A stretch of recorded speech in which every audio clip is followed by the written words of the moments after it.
Okay. 3, 2, 1. Hey guys, welcome back to the channel. This is Abe from Genetics Don't Count, here with Anas from Genetics Don't Count as well. In today's video, we're going to be talking about the above parallel pause squat, a squat accessory that you definitely should be using. It'll add at least 40 pounds to your squat, if not more. Minimum. I guarantee you that's not an exaggeration. It's a really good squat accessory. Make sure to like the video if you like the video. Comment, give us some ideas about videos you'd like to see in the future. Give us your feedback on this video and future videos. Also make sure to subscribe to see future videos. I think I said that right. But anyways, let's get into the video. So the above parallel pause squat. What is it? What is it? I'll tell you. Good question. I'll tell you, Anas. We define a parallel squat as a squat where the hip crease is at knee level at the bottom. So by definition, an above parallel pause squat is a squat performed where a pause is made where the hip crease is above knee level. On the concentric phase. On the concentric phase. Now, how this is beneficial, or why this is beneficial, is that during the squat, a lot of inconsistencies happen right above the hole. Right? And when we say the hole, we mean at the bottom of the squat. The above parallel pause squat is a corrective movement for reinforcing good technique and punishing bad technique. It puts you into a position where you're at your weakest and oftentimes most uncomfortable during the squat and keeps you there for a set amount of time during the pause. It is recommended to pause right on your sticking point. So what's a sticking point in us? The sticking point is, it's not where you fail your movement, your squat, it's where the bar starts slowing down the most. So yeah. It's where the bar starts slowing down the most? It's whenever the bar starts slowing down, basically. Okay. And at what point in time is that for most lifters? On the way down or on the way up? On the way up. So I guess a good thing to think about is look at where you fail your squat and just take like 3 inches below that or a couple inches below that. It's usually like where your sticking point starts. So when we say technical errors, what kind of examples are we talking about? It can potentially fix chest fall pattern, knee valgus, knees kicking back, lack of brace, or it could be a good cueing movement for people who have trouble keeping their knees forward. Yeah, utilizing your quads. Yeah. It can fix the issues by putting you into a compromising position and forcing you while you're pausing to correct that movement pattern. You know, if your chest falls and you're in that position pause, you can remember to put it up. Because usually during the squat, on a normal squat where you're not pausing whatsoever, you can have that form breakdown and then not notice it because you're going so fast. You can use that momentum to just fire through your sticking point. Exactly, and not even realize what's going on. Right, but if you pause right at your sticking point, you're forced to stay in a good position. Yeah. So like a good position would be for someone who has knee valgus is knees out. You can't really pause with your knees caved in. Yeah, it's not going to work. Yeah, you won't be able to produce any force, and will put a lot of shear force on from your knees.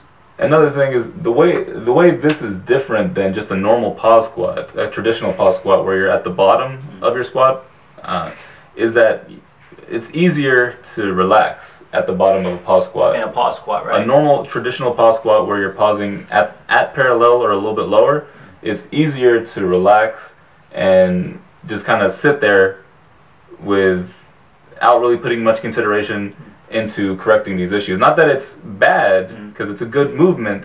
This is just another way of correcting these types of flaws that we're talking about. You should record at least some of your top sets, because you can address a lot of, or you can see a lot of these issues in a max lift, where your form breaks down, and then you can pinpoint specific issues that you want to correct, and then you can decide whether the above parallel pause squat is right for you. So whenever you're doing the above parallel pause squat, you want to think. The first thing you want to do is think about, okay, if my knees cave in, I want to think about keeping them aligned with my toes. If my chest dips down, I want to think about keeping my chest upright, and with the knees kicking back, also think about keeping my knees forward as long as possible. So that kind of ties into how you would program this as a lifter who wants to utilize the above parallel pause squat, who has a specific technical flaw that you feel can be corrected. So how would you do that? We use it as, like we said, we use it as a corrective movement. So it's not gonna be. We're not gonna use it to push intensity too high. Yeah, you're not gonna max out on the above parallel pause squat. So the main thing is you want to make sure that the quality of the movement is right. So if you're looking for a percentage range, maybe about 65 to 75%. We can initially start with a very low percentage and work your way up to higher intensities where because eventually you wanna move heavier weights with good technique. Yeah. But I mean, initially I would start with lower intensity. I guess like 60% or something like that. Yeah, enough to get a stimulus out of it. Whatever percentage you can do while keeping good technique is what you should start with. Absolutely. A rep with bad form should be considered a failed rep. You can say that. You just said it. Okay. Yeah, I just wanted to say that. You heard that. A rep with bad form is a failed rep to an ounce. So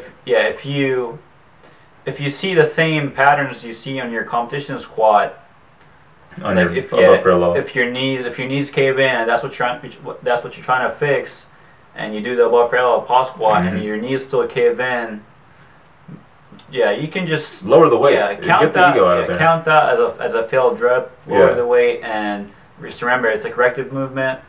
You're not getting an extra credit for just That's a good tie-in to the common errors, because when people do an above parallel pause squat, this could be tied into a lot of other movements as well. But what are some common errors that people will go through when they try and implement this for the first time? I guess going up too high in intensity. Too high in intensity. Where they're not maintaining good form. They're not actually correcting anything. So what's good form that they don't have in the above parallel pause squat that we talked about? Pausing past your sticking point would be a common error. Yeah, going past that point because it's uncomfortable. It's uncomfortable. So you sneak past it. So you're gonna tend to cheat. Cheat and just pause right past that point. Not pausing long enough. Yeah, the biggest thing is that sometimes people try and skate, so they try and they slow it down instead of pausing. It's not an above slow down pause. Right. An above slow down squat is an above pause. Above parallel pause squat. The video's falling apart. It's an above parallel pause. So reinforce, like I said, we're starting with a lower weight.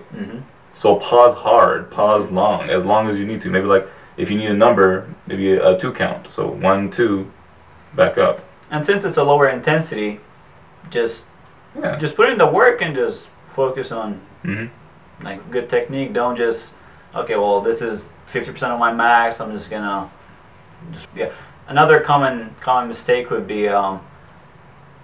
Why do you say fuck? Like we're live. Fuck, there's this on. A dip. Another common error. Another common error would be dipping. Once you pause, dipping back down in order to gain some momentum out of that pause. Not maintaining tension, not maintaining your brace. Yeah, because you're breaking momentum, and you're putting yourself in that uncomfortable position in order to correct that technical flaw. So it doesn't make sense for you, once you've already paused, to dip back down and bounce yourself out of that position, because you're doing essentially another squat. Yeah, it'll be a lot harder as well.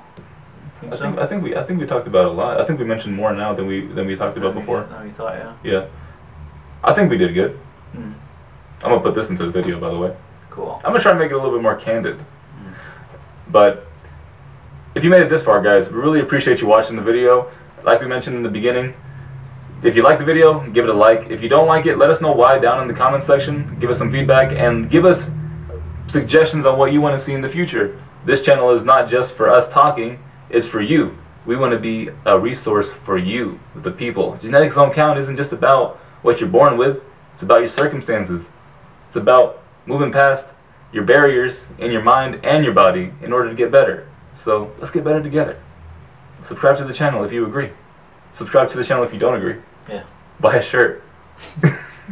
We do have shirts. We do have shirts. We have some shirts. We're going to put the link for our Big Cartel store down below. If you support us, go ahead and buy a shirt. We'll try and give you a good deal. As good as we can. That's as good as, that's as good as it gets. We're broke.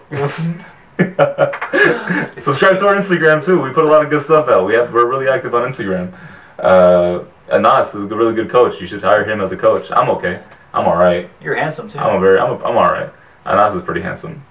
But we coach too. If you want to give us a chance as your coaches, we'll do that. I think that's good. I don't know. How do you guys end a YouTube video? How you guys doing? You guys doing okay? Got some snacks? I'm gonna do it like this. All right, guys. Peace.